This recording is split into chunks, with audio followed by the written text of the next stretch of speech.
vamos ao nosso tema de hoje. Vamos falar sobre propagandas religiosas. É verdade. E nós temos já os nossos convidados aqui para poder então falarem acerca deste tema de alguma forma tão polêmico. Nós temos aqui a pastora Madalena dos Santos. Seja bem-vinda ao nosso programa.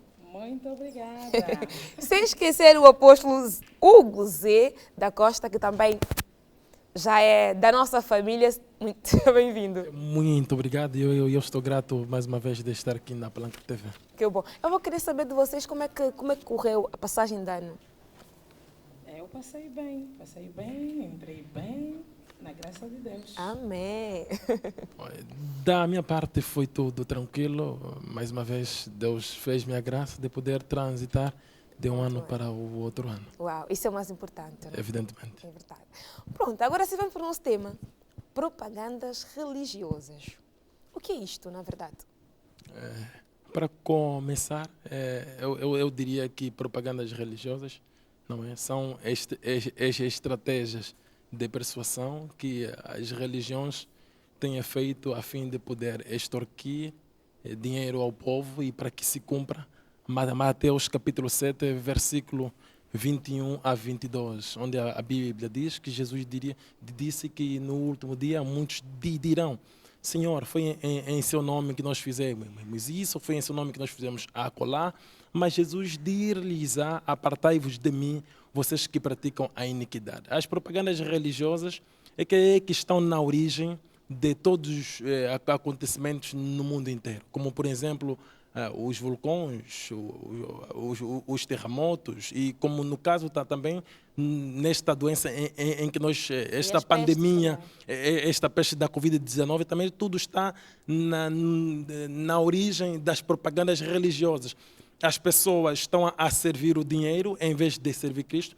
As pessoas são apóstolos, pastores, profetas, evangelistas do dinheiro em vez de Cristo. E através das mesmas propagandas que eles fazem, sendo eles discípulos do dinheiro, não discípulos de Cristo, nós vemos claramente que tudo quanto eles fazem tem a base do dinheiro. Não há um domingo em que não se fala de dinheiro como se Deus fosse dinheiro. E nós podemos ver que até nas denominações religiosas, cada pastor tem que ter o dom ou a estratégia de poder criar várias propagandas, várias metas, a fim de poder extorquir dinheiro. E vemos claramente mesmo nas denominações religiosas de que quando um pastor não consegue alcançar uma meta que a liderança traçou, e sempre a meta não é as conversões das pessoas, não, mas é o dinheiro, é arrecadar dinheiro. Quando é esta meta o pastor não consegue, o pastor muitas vezes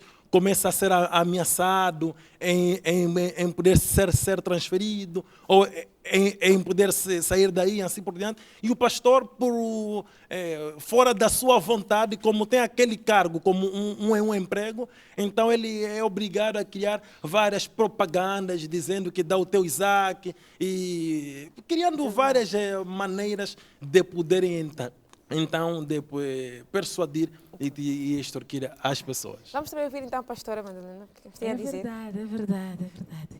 É o seguinte, a Iracelma perguntou muito bem, propagandas religiosas.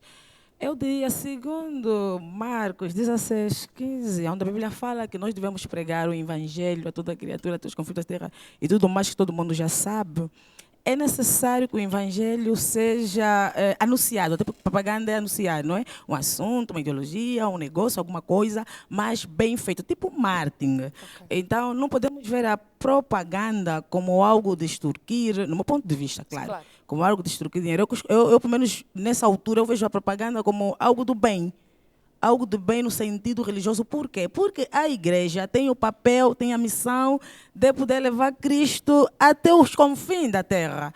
E para levar Cristo até o confim da terra, é necessário que nós possamos ter o poder, a sapiência, a sabedoria de poder passar essa mensagem de Cristo. Fazer propaganda de quem é Cristo, não é? Fazer o anúncio de quem é Cristo, ensinar as histórias de quem é Cristo. E assim a palavra de Deus vai chegar, ou Cristo vai ser conhecido aos confins da terra. E o nosso Deus Todo-Poderoso. Então, é importante que nós vejamos, né, ouvimos a propaganda como do bem. eu, pelo menos no sentido da propaganda religiosa, eu acho que as pessoas não podem só fazer, claro, a propaganda religiosa no sentido de finança. E se fizerem para um bem necessário para a igreja, eu não vejo condenação nisso. Porque nós estamos habituados a ver instituições, tipo, e empresas bonitas, não é? E a casa de Deus, se nós não fazermos o apelo às pessoas, claro, o apelo religioso deve começar sempre na pessoa de Cristo. Aquilo que Jesus quer que nós sejamos.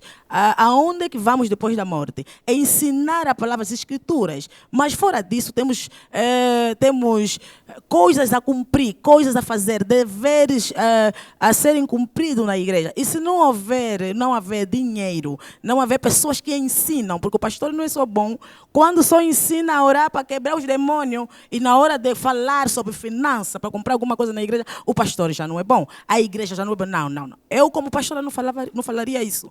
Eu, como pastor, eu posso ensinar o crente tudo. Como eu sou conselheira de família, como você sabe também, claro, para além de esposa de pastor. Como conselheira de família, eu vou te ensinar como fazer sexo, como fazer não sei o quê. Como conselheira de família, eu vou te ensinar como estar, como apimentar e muito mais. Como conselheira de família, eu vou te ensinar tudo isso. Mas como pastor, eu vou te ensinar os princípios de Deus. Porque os princípios de Deus não é que nós somos coitados. E a propaganda que muita gente quer ouvir de Cristo ou da igreja é tipo, vem, vai ser no céu, vem, Deus quer que você receba e não sei o quê. Não, a propaganda não pode ser só essa. Tem que ser todo o pacote. Costuma-se dizer nas mulheres que têm filho, que de uma outra relação, quando vão para outra relação, elas, quando vão para outra relação, devem levar também os filhos, né? Porque o homem não pode querer só a mesa. É uma polêmica que todo mundo aí fala. O homem também tem que querer as cadeiras. Também na igreja é assim, em Deus também é assim. Você não pode vir querer servir Deus sem os teus bens.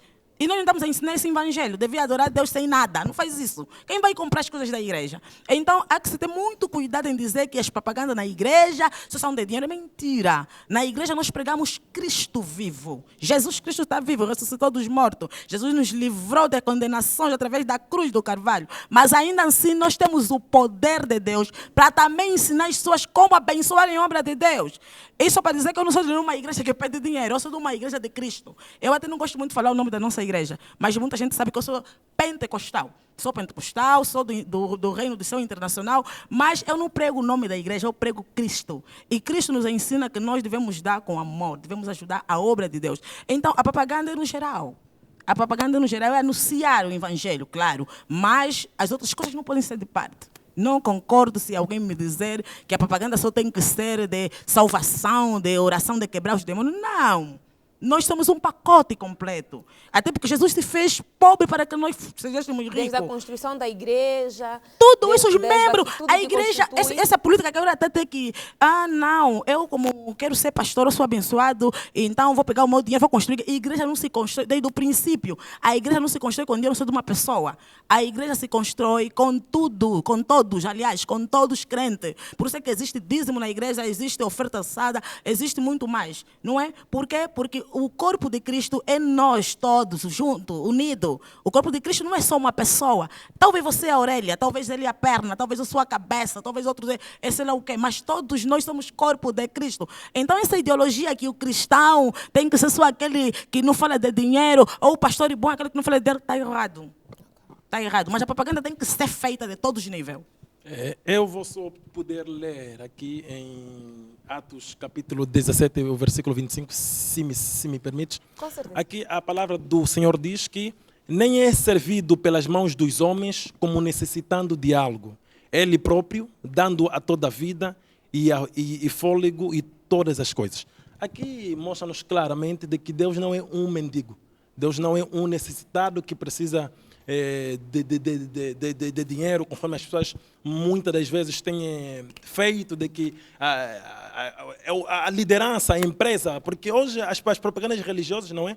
É que nem igualzinha, que nem a Pepe ou a Shoprite, porque as pessoas estão a fazer das denominações religiosas, as denominações religiosas são que nem companhias de dinheiro. São que nem uma casa de câmbio hoje nas denominações religiosas. E todas as propagandas que eles fazem, eles atribuem a Deus. Por exemplo, há denominações religiosas que têm uma propaganda chamada "Dá o seu Isaac". Mas quando eles baseiam-se através da história lá de Abraão para com Isaac e assim por diante. Mas quando o fiel vem trazer o seu Isaac, que eles dizem que é aquilo que mais te dói, é aquilo que mais tem valor para a sua vida. Exato. Então, quando o fiel dá, eles ficam com Isaac. Enquanto que, segundo a história no livro de Gênesis, Deus rejeitou Isaac.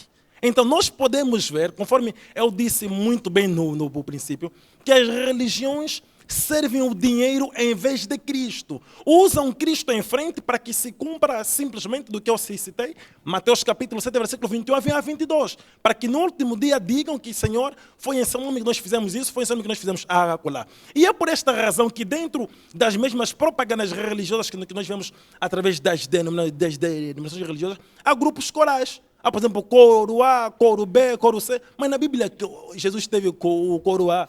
Pedro era dirigente do coro B. Iracelma, é o seguinte, então, e nós podemos... Colega, espera só um ponto só. Deixa-me só não, vais terminar mesmo. Ponto só. Nós estamos aqui para passar uma mensagem construtiva aos telespectadores. Nós não estamos aqui para desfazer as igrejas ou as religiões. Isso não é bom como pastor, do meu ponto de vista. E outra coisa, se numa igreja tem coral, é uma questão de organização, para adorar Deus em conjunto. Não é por essa razão que estamos a falar de propagandas religiosas. Isso tem a ver com propaganda. É positiva, única negativa. Mas não está na Bíblia.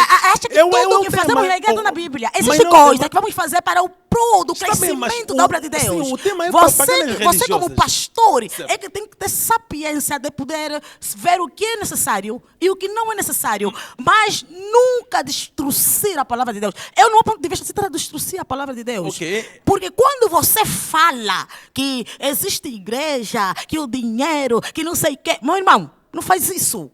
O dinheiro é um bem essencial que qualquer líder, qualquer pastor precisa para poder fazer a obra de Deus. Eu vou ficar um pouquinho agitada porque eu não gostaria de estar num debate onde alguém destroça a palavra de Deus. Eu fico mesmo agitada, porque o meu Deus não permite pastora, isso. Para não ficar agitada, o meu espírito verdade... não fica mesmo em paz. Porque eu conversar com alguém que destroça assim a palavra de Deus, olha, isso me complica. Porque eu tenho outra realidade. A minha realidade é Cristo. Não é destroçar a palavra de Cristo. Então, é complicado quando um pastor diz ser pastor ou apóstolo, ter essa ideologia e eu ficar eu não vou ficar calada. Não. Sim, por quê? Porque a palavra de Deus não pode ser distorcida. Tem um coral na igreja, não tem propaganda nenhuma. É uma questão de ordem, não é? Se o pastor apelar à igreja que devemos construir alguma coisa, as pessoas darem dinheiro, não tem nenhum pecado. Cristo não ensinou que nós só podemos fazer igreja sem oferta, sem dízimo. Mentira. É uma mentira que o diabo colocou aqui na terra para poder sujar o nome de Deus, para poder sujar os princípios de Deus. Senão, em vez de Gênesis até Apocalipse, sempre as pessoas deram para a casa de Deus. Sempre as pessoas fizeram a obra de Deus. Então, eu não vou sentar com alguém que vai distorcer, eu vou sempre cortar. A menos que ele vai dentro da palavra de Deus, porque senão não vai dar certo. Mas só que... Então vão ter que me tirar já daqui. Não, vão ter que me tirar daqui, porque eu não vou permitir o meu Deus ser desmascarado. Não, dessa forma, assim, Bárbara, não vou. Vamos tentar acalmar um bocadinho. A palavra de Deus deve ser bem explicada. As pessoas estão ali, é para saber como é que nós podemos fazer a propaganda de Cristo. Olha, fazem assim. Não é para nós estar aqui a falar dos pastores que fazem. Mano, fala só sobre propaganda, vamos nos entender. Sim, vamos só respeitar a opinião de cada um, né? Porque na verdade temos opiniões diferentes. Não, mas há opiniões diferentes, quer distorcer a palavra. Eu sou líder da igreja. Mas a missão da pastora é essa, minha missão é endereitar. É falar aquilo que é verdade, sim, agora se alguém está falando aquilo que é mentira, eu vou ter que distorcer. Mas vamos só deixar o apóstolo Hugo terminar seu raciocínio. Conforme diz o nosso tema, propagandas religiosas. Então, devemos citar e mostrar as mesmas propagandas daquilo que não está de acordo com as escrituras. Ou, por exemplo, nós vemos em denominações religiosas concertos de Bob Marley. Você vê? Baterias e assim por diante. Todas dessas baterias que nós vemos nas denominações religiosas tem a ver com as suas propagandas. Por que eles colocam ali? Apesar de não terem um fundamento. Por que eles criam recreio da juventude? Por que eles criam piquenique? Enquanto não há nenhuma escritura para isso. Porque não adianta você dizer que o que alguém está a dizer é falso, sem mostrá-lo pela Bíblia. Então, se a Bíblia é o fundamento de qualquer um, Onde há coro B, coro A Criar um recreio entre irmãos para fazerem a comunhão que a Bíblia nos ensina quão bom e quão suave que os irmãos vivem em união. Tem algum pecado nisso? Ai, meu Deus, alguém que liga e me Pastora justifica Madalena, eu isso. posso... Desculpa. Vamos dar uma pausa agora. Não, tem que dar mesmo pausa, senão eu vou pegar mesmo fogo. Não vai dar Não, certo. não pega, pastora, pelo amor de Deus. Não vai dar Não certo. temos- Eu não aqui não há aguento. bombeiro, Eu pastora, já não costumo temos- ver o pastor Apóstolo Ngulu a sofrer aqui com esse tipo de pessoas. Não dá certo. Não. Vamos Fazem acalmar bem um as bocadinho os coisas, não ânimos. vai dar certo. Vamos não vai para um dar rápido certo. curto intervalo. Ei, Você quer participar faz do nosso isso. tema, dar a sua Manda opinião, só ligar para alguém vir ligue falar para na minha 928 39 24 51. Nós estamos aqui para a sua inteira disposição. Voltamos já.